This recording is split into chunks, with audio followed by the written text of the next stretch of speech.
ছাত্ৰ ছাত্ৰীসকল আজি আলোচনা কৰিম ক্লাছ 3 অনুশীলনী 7 খৰ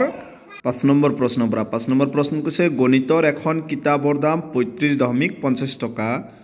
আৰু বিজ্ঞানৰ এখন কিতাপৰ দাম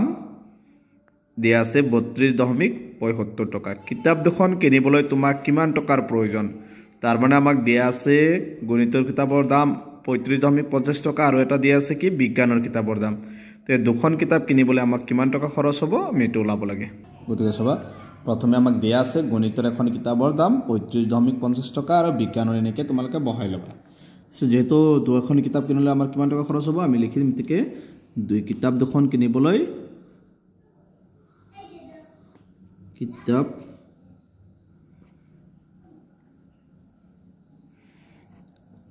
দুখন কিনিবলৈ টকা লাগিব টকাৰ প্ৰয়োজন হ'ব কিমান এটো যোগ কৰি দিবা 0 লগত 5 যোগ কৰিলে 5 7 পাছে 12 12 ৰ 2 হাতত 1 5 2 7 হাতৰ 1 8 3 3 6 কিমান টকাৰ প্ৰয়োজন হ'ব দুখন কিতাপ কিনিবলৈ 68.25 টকাৰ প্ৰয়োজন হ'ব এটো হৈছে 5 নম্বৰটোৰ আনসাৰ 6 নম্বৰ প্ৰশ্ন দিছে তুমি দোকানলৈ গৈ 245.50 টকাৰ এটা চোলা আৰু 350.25 টকাৰে এটা পেন্ট কিনিলা তুমি মুঠতে কিমান টকা খৰচ কৰিলা তাৰ মানে তুমি দোকানলৈ গৈ এটা চলা কিনিছ আৰু এটা পেন্ট কিনিছ গতিকে তুমি কিমান টকা খৰচ কৰিছ এটো ওলাব লাগে 6 নম্বৰ এটা চোলা কিনিলে 245.50 টকা আৰু এটা পেন্ট কিনিলে 350.25 টকা তেকে মুঠ খৰচ ওলালে আমি দুটা কি কৰিম যোগ কৰিম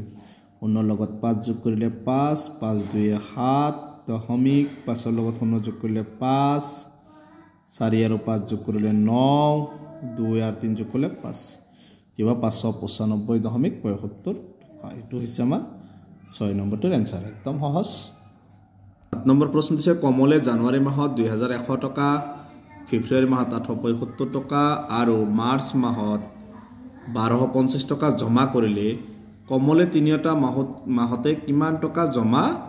কৰিলে তাৰ মানে কমলে তিনিটা মাহত কিমান টকা জমা কৰিলে আমি হেতু ওলাব লাগে 7 নম্বৰটো জানুৱাৰী মাহত জমা কৰিলে এখিনি 2100 টকা ফেব্ৰুৱাৰী মাহত 875 টকা মাৰ্চ মাহত 1250 টকা ঠিক কমলে তিনিটা মাহত জমা কৰিলে এটা কি কৰিম আমি যোগ কৰিম চবা 5 তাৰ পিছত 7 পাছে 12 ৰ 2 হাতত 1 আটেকে 9 9 2 11 হাতৰ 1 12 হাতত 1 2 1 3 হাতৰ 1 4 কিমান 4225 টকা জমা কৰিছিল তিনিটা মাহতে এটো হৈছে 7 নম্বৰটোৰ আনসাৰ 8 নম্বৰটো দিছে তোমাৰ হাতত 1000 টকা আছিল তাৰে তুমি 675.50 টকা খৰচ কৰিলা তোমাৰ হাতত কিমান টকা জমা থাকিব তাৰ মানে তুমি তোমাৰ হাতত টকা আছিল 1000 টকা তাৰ খৰচ কৰিছ গতিকে এটো কি হ'ব বিয়োগ কৰিব লাগিব সবা হাতত টকা আছিল 1000 টকা খৰচ কৰিলে 675.50 টকা তেকে জমা থাকাখিনি আমি কি কৰিম এখিনিৰ পৰা এখিনি বিয়োগ কৰিম এখিনি হাতত আছিল এখিনি খৰচ কৰিছে বিয়োগ কৰিলে আমি কি হ'ব 0 এই 0 ৰ পৰা 5 বিয়োগ নহয় গতিকে আমি এই 1 ৰ পৰা ইয়াৰ পৰা আমি এক ধাৰ কৰিম কিমান হ'ব 10 10 ৰ পৰা 5 গলে 5 দশমিক মনত ৰাখিবা বাকি 0 যেকেটা আছে সব কেটাত কি থাকিব 9 কে থাকে 9 ৰ পৰা 5 গলে 4 9 ৰ পৰা 7 গলে 2 9 ৰ পৰা 6 গলে 3 এটোৰ পৰা আমি এক ধাৰ কৰিছো একো নাই গতিকে জমা থাকিল কিমান 324.50 টকা তো 8 নম্বৰটোৰ আনসাৰ 9 নম্বৰ নয়নৰ মাহিলী দৰমহা 8975 টকা আৰু চন্দনৰ মাহিলী দৰমহা 7590 টকা মাহিলী দৰমহা কাৰ বেছি আৰু কিমান বেছি তে আমি মাহিলী দৰমহাটো কাৰ বেছি আৰু কিমান বেছি ওলাব লাগে গতিকে প্ৰথমটোৰ পৰা দ্বিতীয়টো বিয়োগ কৰিলে আমি গম পাম কাৰ বেছি হয় কাৰ কম হ'ব এনে আমি দেখাই কম পাও যে নয়নৰ মাহিলী দৰমহাটো বেছি হ'ব আৰু চন্দনৰ কম হ'ব যেটো 7000 আছে ইয়াত 8000 আছে যদি আছে নয়নৰ মাহিলী দৰমহা এখিনি চন্দনৰ এখিনি গতে বিয়োগ কৰিবা 5 ৰ পৰা 0 গলে 5 7 ৰ পৰা 9 আজা এক ধাৰ কৰা 17 ৰ পৰা 9 গলে 8 ইয়াত থাকিল 8 8 ৰ পৰা 5 গলে 3 8 8 ৰ পৰা 7 গলে 1 গতিকে কাৰ দৰমহাটো বেছি হল নয়নৰ লিখি দিবা এতে নয়নৰ দৰমহা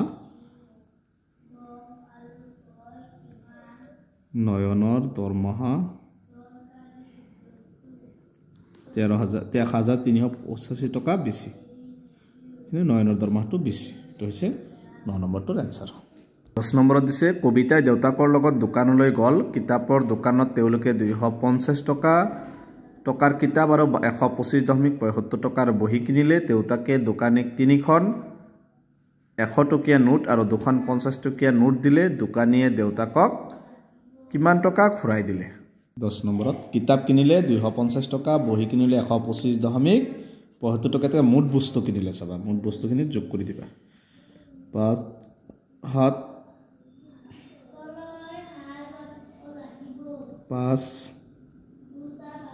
5 2 7 2 1 3 375.75 টকা এখিনটো মুঠ বস্তু কিনিছিল এতিয়া চাবা আমাক প্ৰশ্নত কৈছিল তে দোকানীক 3খন 100 টকীয়া নোট 3খন 100 টকীয়াত কিমান হ'ব 300 আৰু 2খন 50 টকীয়া নোট 2খন 50 100 মানে 400 মুঠ টকা হ'ব কিমান 400 টকা দোকানী দেউতাকক কিমান টকা ঘূৰাই দিলে তাকে দোকানীয়ে দেউতাকক ঘূৰাই দিলে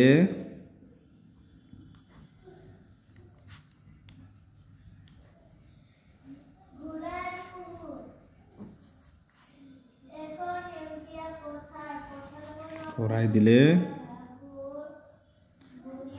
এইটো 400 টকাৰ পৰা 375.25 টকাটো বিয়োগ কৰিবা